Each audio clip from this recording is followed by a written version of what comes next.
జై శ్రీరామ్. నేను మౌనిక శంకర్.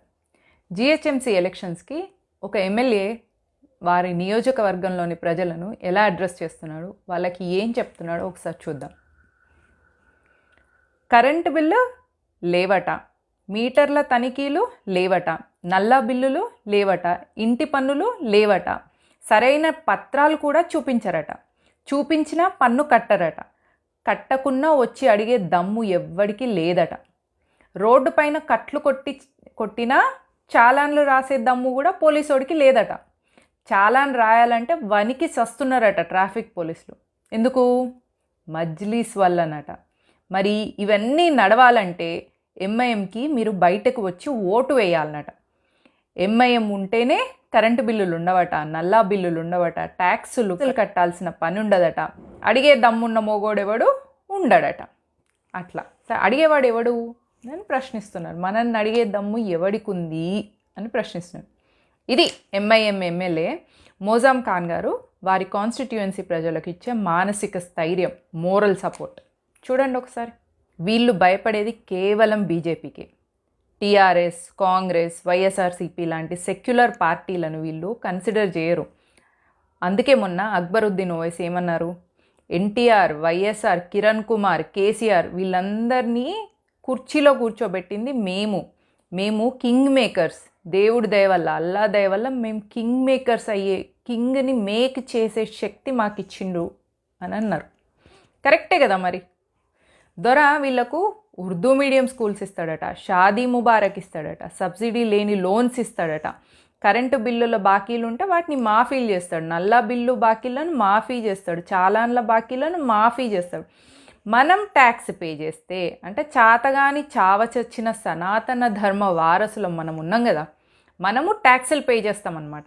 మనము పే చేసిన ట్యాక్సుల పన్నుల నుంచి వచ్చిన పైసల్ని వాళ్లకు ప్రేమగా ఆప్యాయంగా మళ్లించే బాధ్యత దొరది అనమాట. దొరది సెక్యులర్ పార్టీలది, కాంగ్రెస్ అనుకోండి, టీఆర్ఎస్ అనుకోండి, వైఎస్ఆర్సీపీ అనుకోండి, ఏమన్నా పేర్లు పెట్టుకోండి, బీజేపీ తప్ప. సరే పోనీలే, వీళ్ళంతా ఒకప్పుడు హిందువులే కదా, ఏదో జిజియా పన్నుకు భయపడి మతం మారిన దౌర్భాగ్యులు, మన అన్నదమ్ములే కదా అని మనం అనుకొని సరిపెట్టుకోవచ్చు. కానీ వీళ్ళు ఏమనుకుంటారో తెలుసా? సనాతన ధర్మం అంటే సాతాను మతం. సనాతన ధర్మాన్ని అంటే విగ్రహ ఆరాధన చేసే వాళ్ళంతా సాతానుకు ఆరాధన చేస్తున్నాడు. సాతాను అంటే అల్లాహ్కి ఆపోజిట్. అల్లా దేవుడు, సాతాన్ అంటే రాక్షసుడు. రాక్షసుడు అంటే ఇంకా అందరూ రాముడు, కృష్ణుడు, శివుడు, ఇక మన హిందూ దేవీ దేవతలంతా కూడా దాని కిందకి వస్తారు. వీళ్ళ దృష్టిలో సనాతన ధర్మ వారసులంతా కాఫిర్లు, వాళ్ళకు వీళ్ళంతా శత్రువులు. మరి ఎవరు వీళ్ళకు మిత్రులు?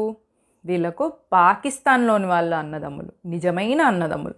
రోహింగ్యా ముస్లింలు వీళ్ళకి నిజమైన అన్నదమ్ములు. జమ్మూ కాశ్మీర్ వేర్పాటువాదులు ఎవరైతే ఉన్నారో వాళ్ళు వీళ్ళకు నిజమైన అన్నదమ్ములు. బంగ్లాదేశ్లో హిందువుల్ని నరమేధం చేసిన ముస్లింలందరూ వీళ్ళకి అన్నదమ్ములు. వాళ్ళు అక్రమంగా భారత్లో చొరబడితే వాళ్లకు ఓల్డ్ సిటీలో రిలీఫ్ క్యాంపులు, ఫేక్ ఆధార్ కార్డులు, ఫేక్ ఓటర్ ఐడీలు క్రియేట్ చేయడం. ఓల్డ్ సిటీ ఒక ఇండిపెండెంట్ కంట్రీ అనమాట. అక్కడ ప్రైమ్ మినిస్టర్, ప్రెసిడెంట్ ఎవరు? ఓవైసీ బ్రదర్స్. ఎలాగూ ఆడ కరెంటు బిల్లు, నల్ల బిల్లు, మీటర్ తనిఖీలు చేసే దమ్మే ఎవరికి లేదు. ఇంకా ఆధార్ కార్డు, ఓటర్ ఐడిని వెరిఫై చేసి వీడు ఇండియన్ ముస్లిమా, లేకపోతే రోహింగ్యా ముస్లిమా, పాకిస్తాన్ ముస్లిమా, లేదా ఏదైనా టెర్రరిస్టా అని తేల్చే దమ్ ఇంకేమనుకుంటుంది. ఆయనతో ఉండదు. బిల్లులు కట్టించుకునే దిక్కే లేదు, ఇంకా వాడి ఐడెంటిటీని వెరిఫై చేసే అంత దమ్ముందా? ఎలాగూ లేదు. ఇలా అయితే ఎట్లా? మరి దీనికి సొల్యూషన్ ఏంది? బీజేపీ వీళ్లకు ఒకరు కాదు, ఇద్దరు మొగుళ్ళని సెట్ చేసింది. ఒకతనేమో ఓల్డ్ సిటీ మీద సర్జికల్ స్ట్రైక్ చేస్తానన్నాడు, రెండో అతను ఎంఐఎంని నా కాలు కింద, చెప్పు కింద పెట్టుకుంటా అని ఇంకొకతను. ఇద్దరు బస్తీ మీద సవాల్ చేశాను. మరి ఇప్పుడు ప్రాబ్లం తెలిసింది, సొల్యూషన్ కూడా తెలిసింది. మరి చేయాల్సింది ఏంది? Connection missing. కనెక్షన్ ఎవరు పెట్టాలి? ఓటర్ పెట్టాలి. బీజేపీని సెట్ చేస్తే చాలు. సర్జికల్ స్ట్రైక్లు, citizenship amendment act, NRC, uniform civil code ఒక్క సెంట్రల్లో ఇస్తే చాలదు. స్టేట్, సెంట్రల్ రెండు కాషాయం అవ్వాలి.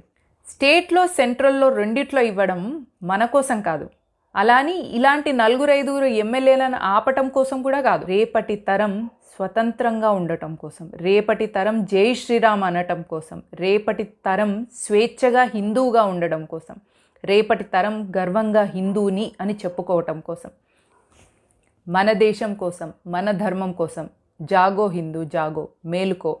దేవుడు మనకి ఇంకొక అవకాశం ఇచ్చాడు. మోదీ గారి రూపంలో మనకి ఇంకొక అవకాశం ఇచ్చాడు. ఆ అవకాశాన్ని సద్వినియోగపరచుకుందాం. మన కర్తవ్యం ఏంటో తెలుసుకుందాం. దేశ రక్షణ, ధర్మరక్షణ కూడా మన కర్తవ్యమే. నీ కర్తవ్యం కేవలం తెలంగాణ వరకే పరిమితం అని అనుకోవడం మూర్ఖత్వం అవుతుంది. నీ కర్తవ్యం యావత్ హిందూ దేశానికి సంబంధించింది, యావత్ హిందూ ధర్మానికి సంబంధించింది. Think big. తెలంగాణ నుంచి దేశం వరకు ఆలోచించండి.